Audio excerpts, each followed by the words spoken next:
Bom dia, meus jovens. É com muita alegria que hoje eu inicio o meu trabalho através do canal Geogênio, um canal criado para auxiliar os alunos que estão se preparando para os cursos militares e também para os concursos de vestibulares. Moçada, o meu nome é professor Eugênio Bastos, tenho 40 anos de experiência em cursos preparatórios e agora vou dar seguimento à minha carreira profissional, gravando vídeos para auxiliar os alunos que gostam de estudar e têm como objetivo passar em concursos. Serão aulas temáticas sobre diversos assuntos. E eu escolhi para iniciar o meu trabalho um assunto muito polêmico que envolve a destruição da floresta amazônica. Porém, antes de falar sobre a destruição da floresta amazônica, é preciso conhecermos um pouquinho sobre a mais importante e maior floresta tropical existente em nosso planeta.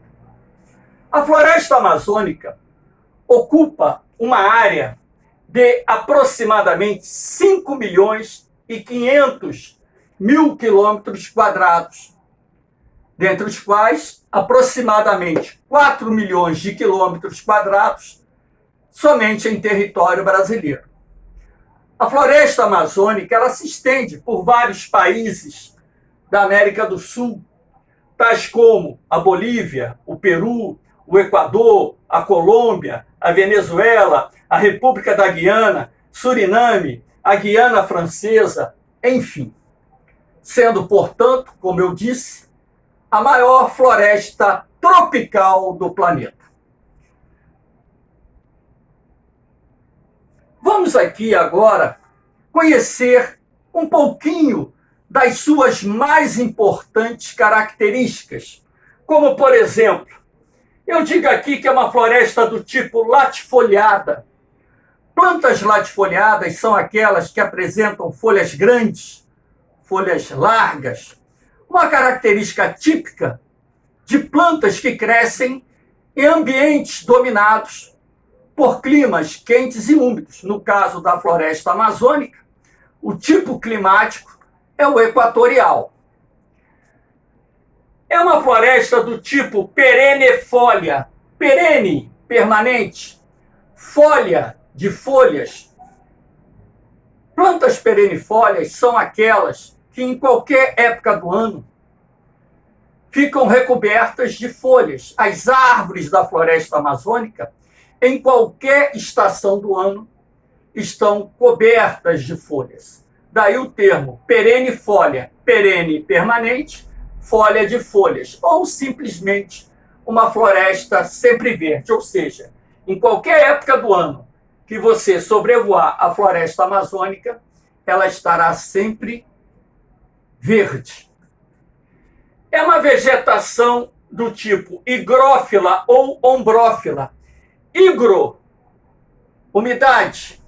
Fila, amiga. Plantas higrófilas ou ombrófilas são aquelas que se desenvolvem em ambientes de muita umidade, como é o caso da Amazônia sul-americana.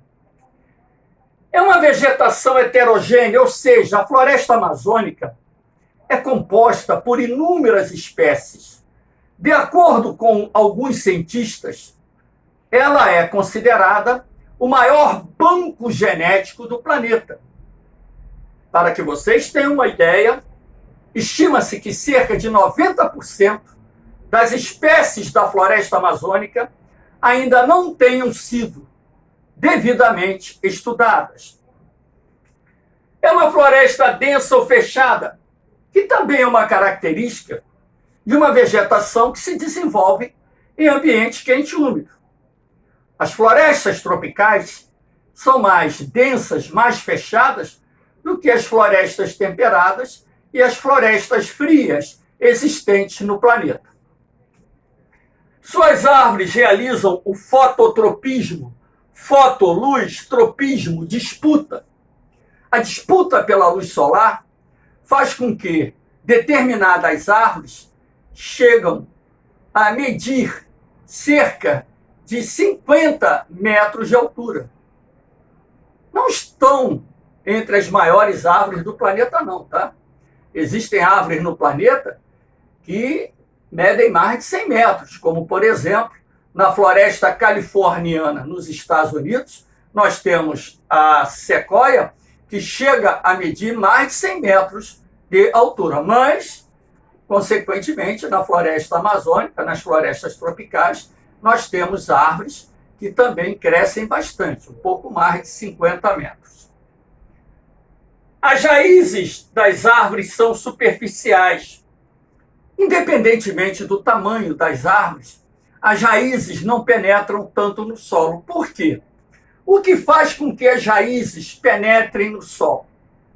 A busca de nutrientes e a busca de água. Os solos na Amazônia são predominantemente pobres.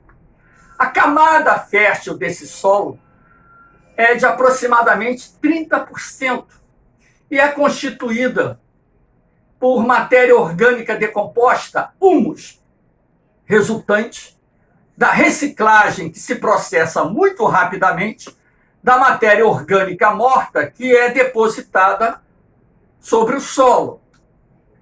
Então, se os nutrientes se concentram na superfície e a floresta se desenvolveu no ambiente de muita umidade, essas raízes, elas se concentram na superfície do solo, não se projetando, portanto, muitos metros no interior do solo.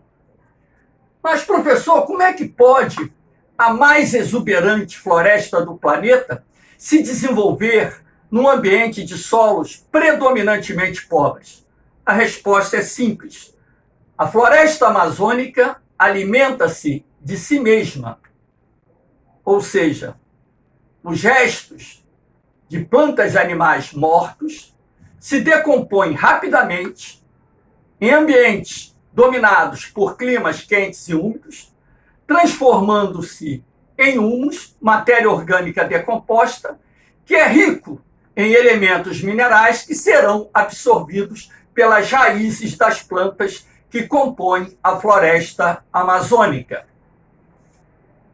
Estima-se que cerca de 20% da floresta tenha sido destruída. Percentualmente falando, podemos até considerar um percentual baixo, uma vez que a Mata Atlântica, que ocupa cerca de 17% do território brasileiro, ou ocupava cerca de 17% do nosso país, já teve aproximadamente 93% da sua área destruída. Agora, quando se fala em floresta amazônica, esses 20% no território brasileiro equivalem a mais de 800 mil quilômetros quadrados. Ou seja, é como se nós tivéssemos destruído aproximadamente quase 30 estados do Alagoas. O estado do Alagoas tem aproximadamente 25 mil quilômetros quadrados. Então, dá para se perceber a extensão da área que foi destruída da floresta amazônica somente no território brasileiro. Aqui nós vamos ver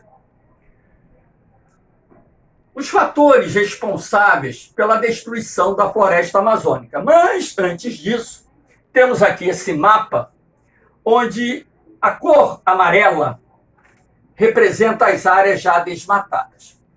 E essa cor verde escura, a área coberta pela floresta nativa. Então percebe-se com muita clareza que a área mais impactada pelo desmatamento se estende da porção oriental do Acre até a porção ocidental do Maranhão e leste do Pará. Essa faixa aqui é chamada de arco do fogo, ou arco do desmatamento, ou simplesmente arco do desflorestamento. Portanto, essa faixa amarela que acompanha as bordas sul e oriental da Amazônia, as áreas mais impactadas, principalmente pelo avanço das fronteiras agrícolas.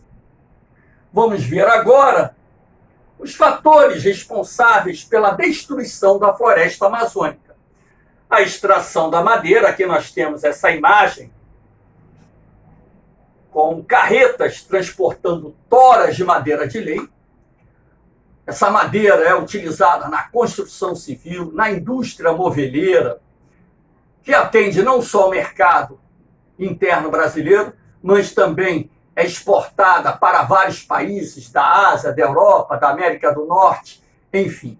Na Amazônia existem inúmeras madeireiras clandestinas, ou seja, que estão explorando a madeira de forma ilegal. Infelizmente, como o IBAMA não tem pessoal e nem recursos suficientes para combater esse desmatamento clandestino, essa extração da madeira continua ocorrendo em vários pontos da Amazônia. E parte dessa madeira extraída é extraída de forma ilegal e contrabandeada para fora do país.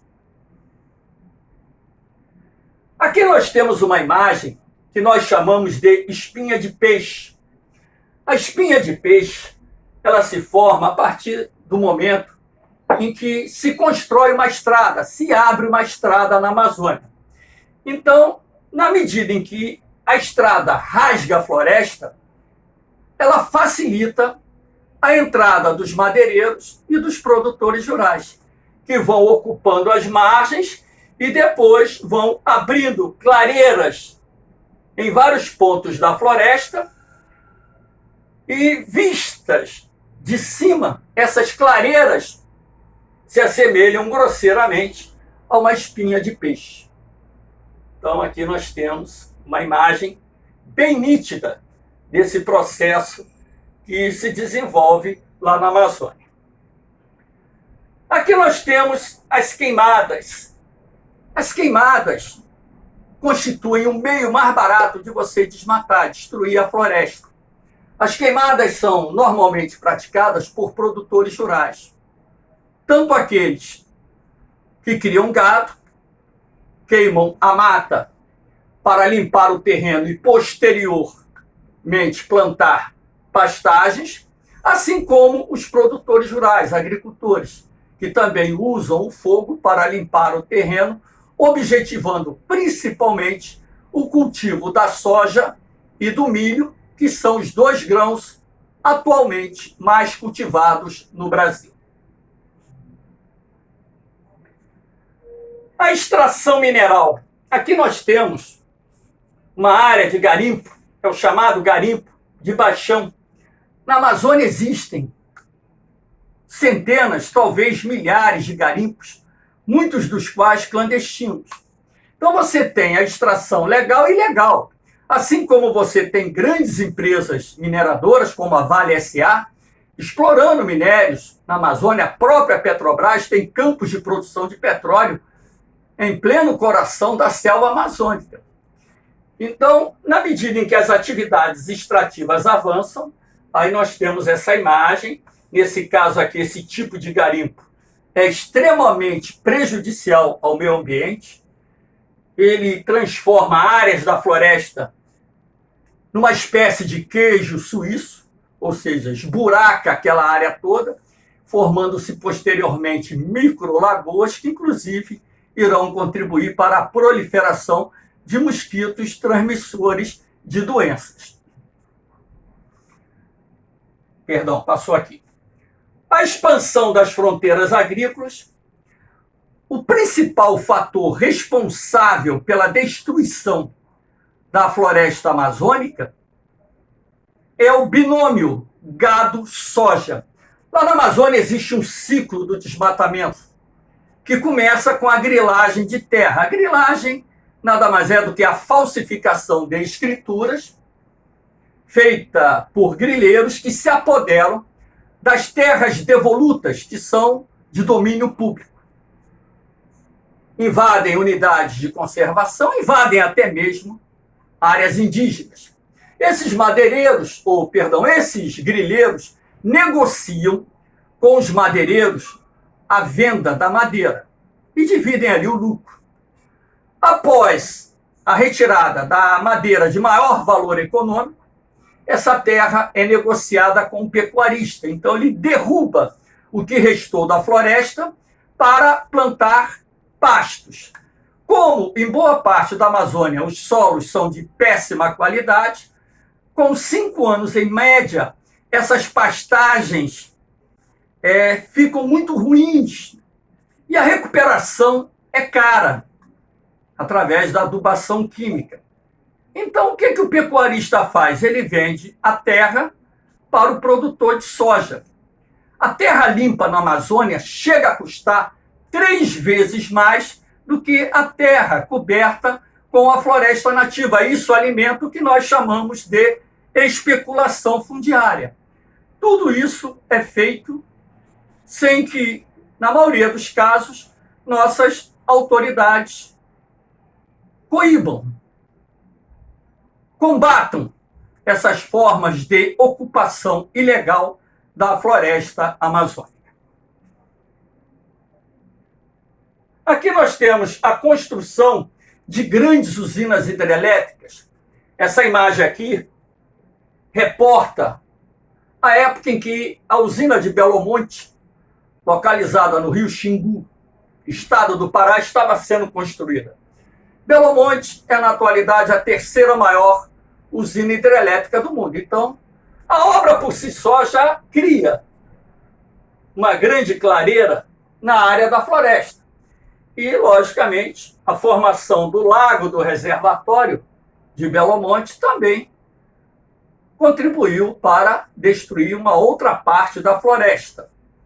As grandes usinas hidrelétricas na Amazônia inundam enormes áreas. No caso de Belo Monte, a inundação não foi tão grande, até mesmo porque a legislação ambiental hoje é muito mais rigorosa no Brasil. Então, essa usina aqui é uma usina a fio d'água, que não tem um reservatório muito grande. Então, na verdade, a geração de energia é muito mais pelo volume de água do rio do que propriamente derivada da capacidade de armazenamento de água do reservatório, que não é grande. Tudo isso, logicamente, para minimizar os impactos ambientais. Como teremos uma aula específica sobre hidrografia, então falarei sobre isso quando analisarmos a hidrografia brasileira. E nós temos aqui também a expansão urbana, nada melhor do que essa imagem de satélite da cidade de Manaus, capital do Amazonas, para mostrar a vocês que a expansão, o surgimento e expansão de cidades também exercem pressão na floresta amazônica. A pressão direta e a indireta. A indireta se deve à ocupação das áreas próximas das cidades por fazendeiros, que ali vão criar gado e produzir alimentos também para o abastecimento do mercado urbano regional. Então, moçada, nós vimos aqui as causas da destruição da floresta amazônica e no próximo vídeo falaremos sobre as consequências da destruição da floresta amazônica. Moçada, se inscrevam no canal, dê aquele like, compartilhe o vídeo, porque tudo isso que está sendo feito é justamente com o objetivo de auxiliá-los na preparação para os concursos. Canal Geogênio, professor Eugênio Bastos, a serviço de quem gosta de estudar. Um beijão e até o nosso próximo vídeo. Valeu, forte abraço, fui!